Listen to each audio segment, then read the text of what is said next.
मो ना प्रभात कुमार विश्वाल ढेंका ग्राम पंचायत संगम गाँव। ढेंका ग्राम पंचायत भी बहुत बड़ पंचायत 19 गोटी वार्ड को लेकिन गठित।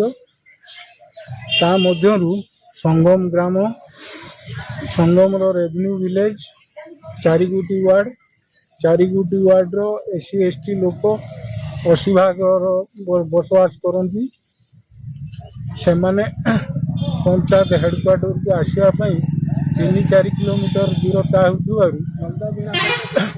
जलदा बिना पाटिया चापल कालियांब यही लोक मैंने बुढ़ा बुढ़ी लोक मैंने भत्ता पीडीएस चाउल बहुत हैरान भोगुंट।